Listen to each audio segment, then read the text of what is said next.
नमस्कार मंडळी, तुमच्यासाठी खूप इंटरेस्टिंग आणि महत्त्वाच्या रोजच्या वापरात येणाऱ्या 40 किचन टिप्स घेऊन आले आहे। पण त्या अगोदर जर चॅनलला सबस्क्राइब केलं नसेल तर लगेच सबस्क्राइब करून बाजूची बेल आयकॉन प्रेस करा। नंबर 1, दूध तापवण्यापूर्वी पातेल्यामध्ये थोडे थंड पाणी टाकल्यामुळे दूध बुडायला लागत नाही। नंबर 2, कडधान्य खराब होऊ नये म्हणून थोडंसं तेल लावून उन्हामध्ये कडक तापवून डब्यामध्ये भरून ठेवल्यास कडधान्याला कीड लागत नाही। नंबर 3, काजू, बदाम, अक्रोड आणि इतर ड्रायफ्रुट्स यांना कीड लागू नये म्हणून डब्यामध्ये 4-5 लवंगा टाकून ठेवाव्यात।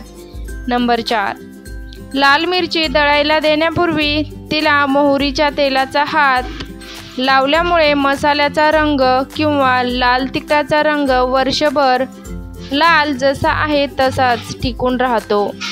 नंबर 5, कोणतीही पोळी करण्यापूर्वी जसे की पुरणाची पोळी, गुळाची पोळी, सांजोऱ्याची पोळी किंवा खव्याची पोळी करण्यासाठी जे आपण कणिक मळतो त्या कणकेमध्ये थोडासा किंचित सोडा घालावा।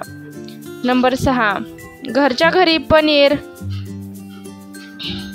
बनवताना निघालेले पाणी फेकून न देता ते पाणी चपात्याचे किंवा पराठ्याचे पीठ मळताना त्या पीठ मळण्यासाठी वापर करावा। पराठे एकदम मऊ लुसलुशीत होतात व चवीलाही टेस्टी लागतात। नंबर 7, आंब्याचे लोणचे खराब होऊ नये म्हणून लोणच्याची भरणी अधूनमधून उन्हामध्ये ठेवावी। नंबर 8, कारल्याचा कडूपणा कमी करण्यासाठी कारल्याची भाजी बनवण्याच्या अगोदर कारले कापून त्यामध्ये थोडेसे मीठ आणि लिंबाचा रस घालून भिजवून अर्धा तास ठेवावे, म्हणजे त्याचा कडूपणा कमी होतो। नंबर 9, भेंडी चिकट होत असेल तर भेंडी बनवताना स्वच्छ धुवून कॉटनच्या कपड्याने पुसून घ्या। कॉटनच्या कपड्याने पुसून घेतल्यामुळे भेंडी चिकट होणार नाही। नंबर 10, हिरव्या मिरचीचा ठेचा बनवताना त्यामध्ये लसूण, कोथिंबीर भरपूर प्रमाणात घालावी। तसेच मिरच्या आणि लसूण छान खरपूस रंगाच्या भाजावे, यामुळे ठेचा छान लागतो व चविष्ट होतो। नंबर 11, पोहे बनवताना त्यामध्ये कांद्याचा वापर थोडा जास्तच करावा आणि किंचित साखर घालावी, याने कांदे पोहे मऊसर होतात आणि टेस्टी लागतात। नंबर 12, चपाती बनवताना पहिली चपाती तव्यावर चिटकते तर तव्यावर चिमूटभर मीठ टाकून गरम पाणी मारावे, मग मीठ काढावे, याने चपाती तव्यावर चिकटत नाही। नंबर 13, वरणाची डाळ कुकरमध्ये लावताना किंवा शिजवताना त्यामध्ये थोडीशी हळद आणि मीठ घालावे, यामुळे डाळ चांगली शिजली जाते। नंबर 14, गाजर, मुळा, काकडी, बीट सुकले असतील तर अर्धा तास पाण्यामध्ये थंड पाण्यामध्ये टाकावे, ताजे टवटवीत होतात, खायलाही छान लागतात। नंबर 15, दह्याची कढी बनवताना त्यामध्ये थोडेसे बेसन पीठ टाका, म्हणजे कढी जास्त पातळ होणार नाही, दाटसर अशी होईल आणि चवीलाही टेस्टी लागेल।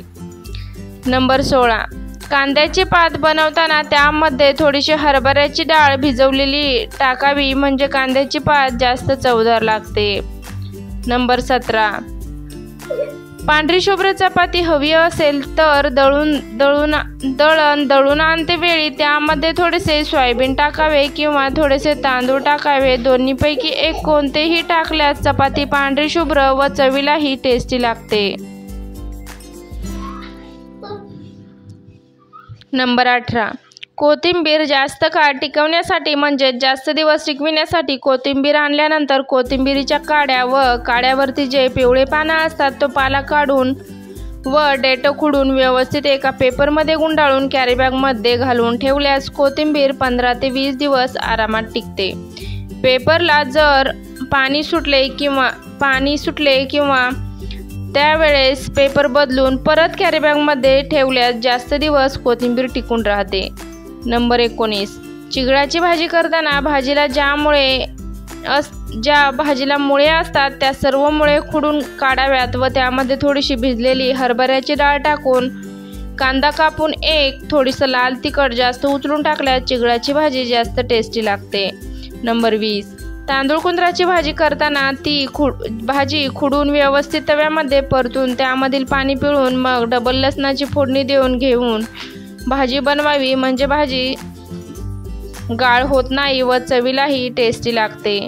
नंबर 21, दूध उकळण्यापूर्वी अगोदर पातेल्यात थोडं थंड पाणी व त्यामुळे दूध तळाला लागत नाही। नंबर 22, हलव्यासाठी रवा भाजताना त्यात अर्धा चमचा बेसन घालावे म्हणजे हलवा छान टेस्टी लागतो। नंबर 23, कोणत्याही ग्रेव्हीची चव वाढविण्यासाठी कांदे तळताना त्यामध्ये अर्धा चमचा साखर घालावी। साखर कॅरमलाइज होऊन ग्रेव्हीचा रंग आणि चव छान येते। नंबर 24, तांब्याची भांडी घासण्यासाठी त्यामध्ये पितांबरी नसेल तर मीठ आणि लिंबू याने घासावी, भांडी छान चमकतात। नंबर 25, मेथीची भाजी बनवायची असेल तर मेथीची भाजी निवडताना हाताने तोडून घ्यावी, जर कापून भाजी बनवली तर चवीला कडू लागते। नंबर 26, मसाले भात बनवताना तेलाऐवजी तुपाचा वापर करावा, यामुळे मसाला भात अतिशय भन्नाट व चविष्ट होतो। नंबर 27, कोणतीही खीर बनवताना तांदूळ शेवया थोड्याच घ्या, नाहीतर खीर थंड झाल्यावर घट्ट होते। नंबर 28, लसूण फ्रीजमध्ये ठेवू नये, त्यांना मोड येतात आणि त्यामुळे त्यातील पोषक तत्वे नाहीसे होतात। नंबर 29, पोटाचा त्रास होत असेल तर मसुराची डाळ जास्त प्रमाणामध्ये खावी। नंबर 30, गुलाबजामुन तयार करताना पाक नेहमी पातळ करावा, जास्त घट्ट करू नये। हे पाक पातळ केल्यामुळे गुलाबजामुन छान तयार होतात आणि चवीलाही टेस्टी लागतात। नंबर 31, जुने लोणचे जर सुकले असेल तर तेल कमी पडले असेल तर त्यामध्ये थोडेसे तेल गरम करून टाकावे। नंबर 32, जर उचकी लागली असेल तर चिमूटभर साखर खाऊन थोडेसे पाणी प्यावे, उचकी लगेच थांबते। नंबर 33, वारंवार गोड खाण्याची इच्छा होत असेल तर डार्क चॉकलेट खावे, याने गोड खाण्याची इच्छा कमी होऊ शकते। नंबर 34, वारंवार पित्ताचा त्रास होत असेल तर घरच्या घरी बनवलेल्या लोण्यामध्ये थोडी साखर घालून खावी आणि पित्ताचा त्रास कमी होऊ शकतो। नंबर 35, केसामध्ये कोंडा असेल तर केसाला मेहंदी लावण्यापूर्वी त्यामध्ये 1 कप दही टाका आणि अर्ध्या लिंबाचा रस टाका, याने केसातील कोंडा कमी होतो। नंबर 36, पोट साफ होत नसेल तर सकाळी उठल्यावर आमाशयापोटी 1 ग्लास कोमट पाणी व 1 चमचा तूप टाकून घ्यावे किंवा प्यावे। नंबर 37, उन्हाळ्याच्या दिवसामध्ये थकवा जाणवत असेल तर नारळ पाणी, फ्रूट ज्यूस, काकडी,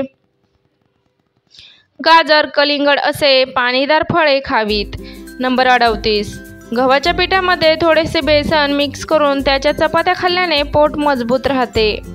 नंबर 39, कडुलिंबाची पाने आणि कोरफड एकत्रित करून खाल्ल्याने पित्ताचा त्रास कमी होऊ शकतो। नंबर 40, दररोज केस धुतल्याने त्यांचे नैसर्गिक तेज कमी होऊ शकते, त्यामुळे ते निस्तेज आणि कोरडे दिसू लागतात। त्यामुळे आठवड्यातून 2 किंवा 3 वेळेसच केस धुवावेत। चला तर मग मैत्रिणींनो, तुम्हाला या टिप्स आवडल्या असतील तर व्हिडिओला लाईक करा आणि अशाच नवनवीन व्हिडिओ पाहण्यासाठी आपल्या चॅनलला सबस्क्राईब करा। पूर्ण व्हिडिओ पाहिल्याबद्दल सर्वांचे मनापासून आभार। धन्यवाद।